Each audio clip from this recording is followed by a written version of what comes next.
नमस्कार, मैं हूं पुण्य प्रसून वाजपेयी। जब बात सिद्धांत की हो, जब बात विचारधारा की हो, जब बात सियासी आंकड़ों की हो, जब बात चुनाव लड़ने के दौरान जीत हार की हो, जब बात सियासत की हो, सब घोलिएगा तो सियासत ही निकलेगी। शुरुआत कर रहे हैं आज नीतीश कुमार से। कब कब कैसे कैसे क्या क्या कहते चले गए, लेकिन इतने कम समय में जिस प्रकार से पुनर्निर्माण का काम हो रहा है, इसके लिए मैं गुजरात वासियों को सलाम करता हूं और गुजरात सरकार को, जिसका नेतृत्व नरेंद्र मोदी जी कर रहे हैं, उनको मैं साधुवाद देना चाहता हूं, बधाई देना चाहता हूं। क्योंकि लोकसभा के चुनाव में ये गुजरात दंगे की हाड़ी चढ़ चुकी है और काट की हाड़ी दोबारा आग पर नहीं चढ़ती है। इसलिए हम उन लोगों को सुझाव देंगे कोई नई हाड़ी की तलाश करें। लालू जी ने कल हमको सुबह सुबह फोन किया था, मैं दिल्ली में था, तो जिस समय उन्होंने कहा उसी समय मैंने कहा कि आप लोग एक अने मार्ग में ही आ जाइए। ये कल सुबह ही कहा कि आप लोग सब एक अने मार्ग में आ जाइए, हम आउट हाउस में चले जाएंगे, हमको ज्यादा जगह की जरूरत नहीं है।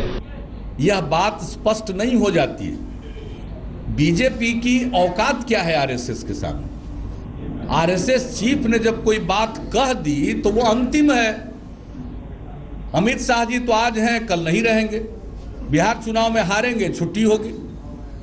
ये हम लोगों की राय है। हम लोग मानते हैं कि उनकी विचारधारा से हम सहमत नहीं हैं, उनकी विचारधारा को हम सही नहीं मानते हैं। इसलिए जो लोग उनकी विचारधारा से असहमत हैं, जो उसको सही नहीं मानते हैं, उनके बीच में व्यापक एकता का वातावरण बनना चाहिए।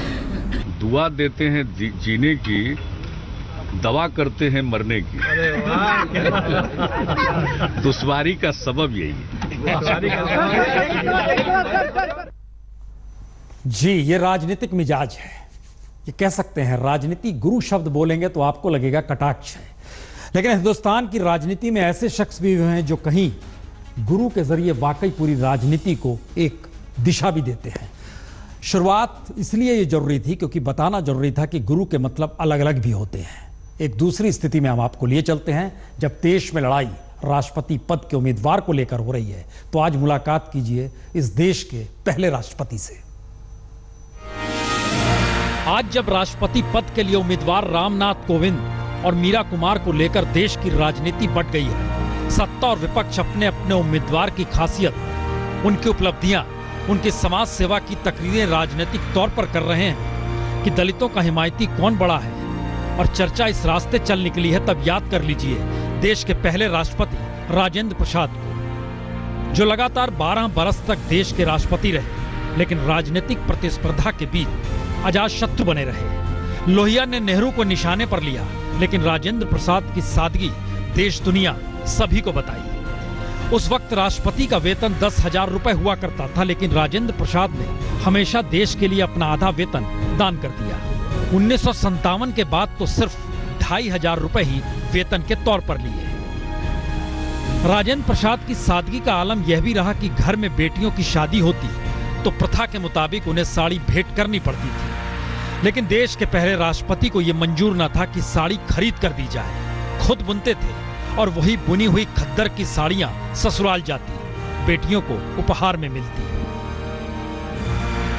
आज जब रामनाथ कोविंद की वकीलगिरी को याद किया जा रहा है तो फिर याद कीजिए वकालत के दिनों में जिरह करते राजेंद्र प्रसाद के मुकाबले खड़े वकील मामले में नजीर पेश करने में नाकाम रहते थे तो जज की कुर्सी से कहा जाता था, डॉक्टर प्रसाद अब आप ही इनकी तरफ से कोई नजीर पेश कीजिए। और बिहार का शायद ही कोई विद्यार्थी हो जिसे घर, स्कूल या राह चलते किसी से कभी यह ना सुनने को मिला हो कि पढ़ो तो राजेंद्र बाबू जैसा। आखिर उनकी परीक्षा की कॉपी पर परीक्षक ने लिख दिया था, the examinee is better than examiner. और राष्ट्रपति के पद पर रहते डॉक्टर राजेंद्र प्रसाद देश के एक आम आदमी की ताकत को एक पल के लिए भी नहीं भूले। राष्ट्रपति भवन में रहे, लेकिन जिंदगी ऐसी रखी कि जब चाहे गांव के सबसे गरीब आदमी को भी गले लगा सके। तो घर परिवार के लिए राजेंद्र प्रसाद दादाजी या नाना जी ही रहे, और कभी कोई सुविधा ना तो राजेंद्र प्रसाद ने बतौर राष्ट्रपति ली और ना ही परिवार को लेने दी। और आज जब राष्ट्रपति प्रणब मुखर्जी के लिए लुटियंस की दिल्ली में उनके पद छोड़ने के बाद रहने के लिए बंगला तैयार हो रहा है, तो याद कीजिए राजेंद्र प्रसाद को, जिन्होंने 12 बरस राष्ट्रपति का पद संभालने के बाद जब ये ओहदा छोड़ा तो सेहत ने दगा देना शुरू कर दिया था। तब भी दिल्ली में रहकर सरकारी सुविधाओं पर बेहतर उपचार कराना उन्होंने ठीक नहीं समझा।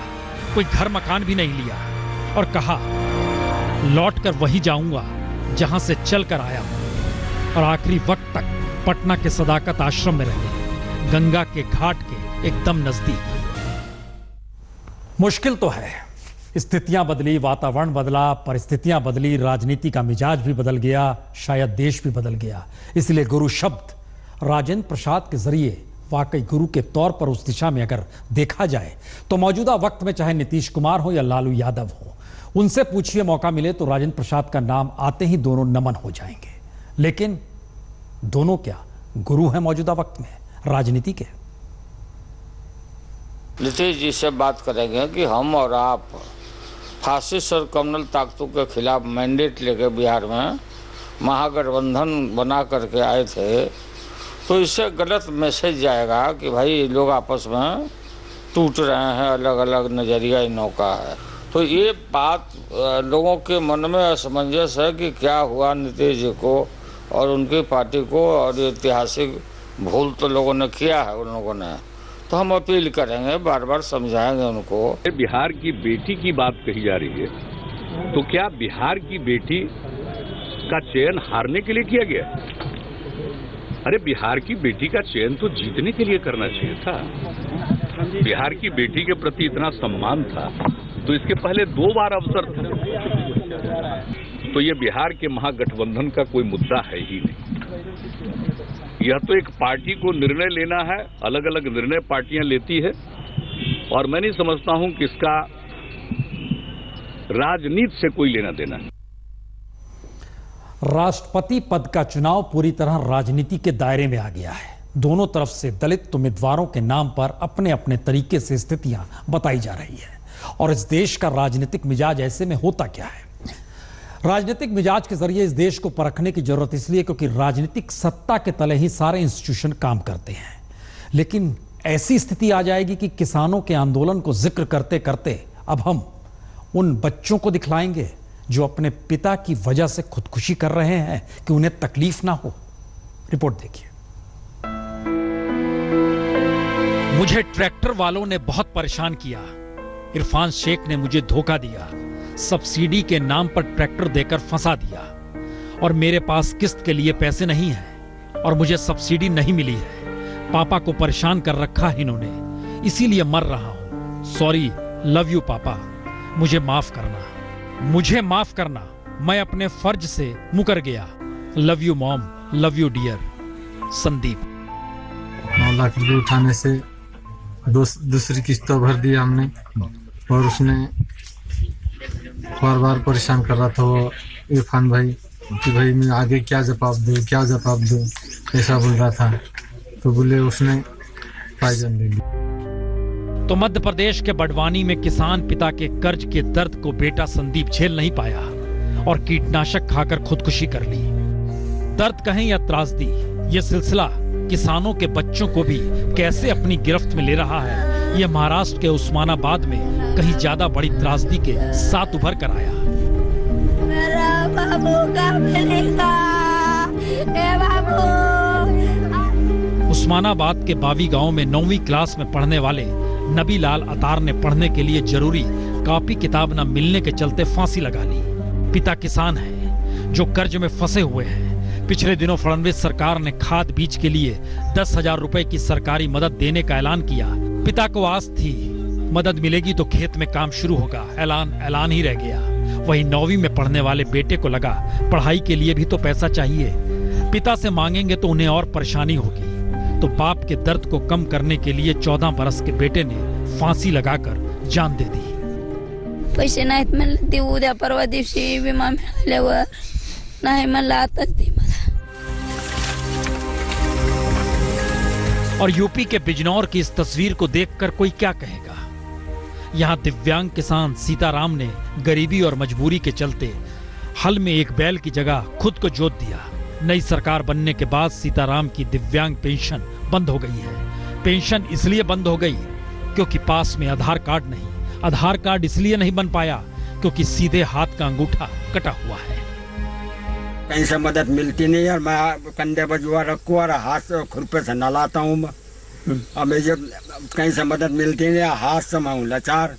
अब मैं पड़ा रहा हूँ टूटे झोपड़े में पड़ा रहा हूँ। तो ऐसे दर्द की दवा किस सरकार के पास है? एक तरफ संवेदनहीनता का आलम तो दूसरी तरफ किसानी को लेकर फेल सिस्टम। क्योंकि ये नजारा राजस्थान की सबसे बड़ी प्याज मंडी सीकर का है, जहां किसानों को लागत नहीं मिल रही। मंडी में कीमत 4 से 5 रुपए और लागत 6 से 8 रुपए पड़ी है। किसी को समझ में नहीं आ रहा है किसान जो है मंडी में अपना फसल लेकर आया है, उसे 2 रुपए 3 रुपए भी प्याज प्रति किलो के हिसाब से दाम नहीं मिल पा रहा है। लेकिन जयपुर पहुंचते पहुंचते यही प्याज 20 रुपए 25 रुपए प्रति किलो हो जाता है और किसान जो साल भर खेती करता है, साल भर मेहनत करता है, उसके हाथ में कुछ भी नहीं आता है। तो किसान क्या करे? खुद ही हाईवे पर ट्रैक्टर लेकर पहुंच गया, प्याज बेचने की कोशिश कर रहा है, कुछ तो लागत वसूली हो सके। इस तरह से बहुत खराब है सर। लागत मेरे है 6-7 रुपए इसकी, मेरे को मिल रहा है 2 रुपए। 2 रुपए में कोई गिराई नहीं है इसका, सारा सड़ गया है। और ये तस्वीर किसान जोगिंदर सिंह और दलवीर सिंह की है, उसी पंजाब के किसान जहां भी सरकार ने 2 लाख रुपए तक का कर्ज माफ किया। जोगिंदर सिंह पर 7 लाख का कर्ज और दलवीर सिंह पर भी 2 लाख से ज्यादा का कर्ज चुकाने की स्थिति में दोनों नहीं तो दोनों ने जहरीली दवा पी ली, जान दे दी।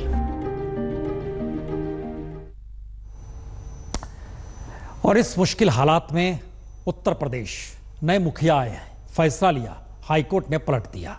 जी, हाईकोर्ट ने बहुत साफ तौर पर कहा है, हम आपको दिखलाते हैं उन तस्वीरों के साथ जिसके जरिए बात निकल कर आ रही है कि जो फैसला लिया गया वो गलत है।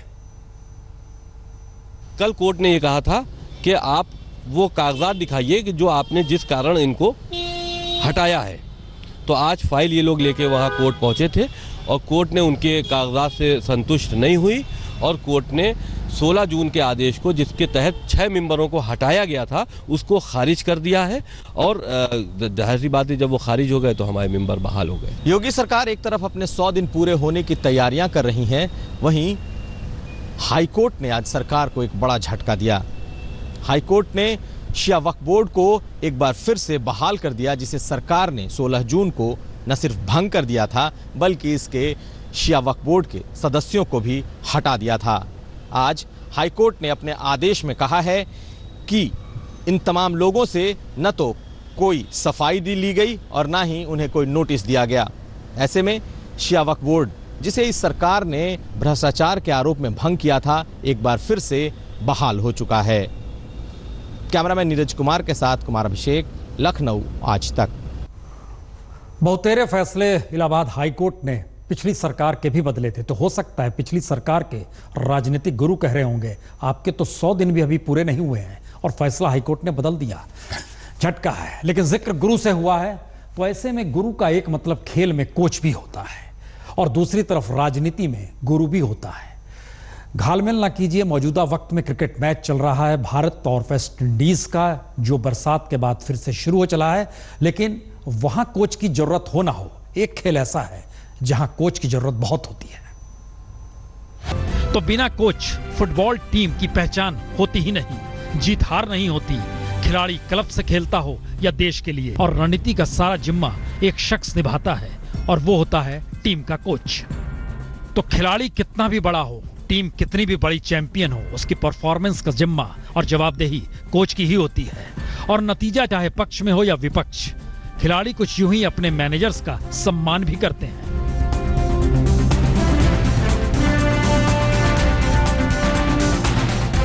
और यह सम्मान सिर्फ फुटबॉल कोच और मैनेजर्स को ही मिलता है, ऐसा भी यही लिखा। 20 बरस से कोच ही मेरा सबसे बड़ा दुश्मन रहा, मुझे सबसे ज्यादा कष्ट देने वाला रहा, लेकिन कभी भी अपने कोच से अलग होने की मैंने नहीं सोची। और याद कीजिए 2002 के कॉमनवेल्थ गेम्स में हॉकी में महिला हॉकी टीम ने गोल्ड मेडल जीता और जीत के पीछे 1982 के एशियन गेम्स में पाकिस्तान से 7-1 से हारने वाली भारतीय टीम के गोलकीपर मीर रंजन नेगी थे, जो हार के बाद इतने तपे कि बतौर कोच निकले तो सोना बनकर निकले और महिला हॉकी टीम को स्वर्ण पदक दिला दिया।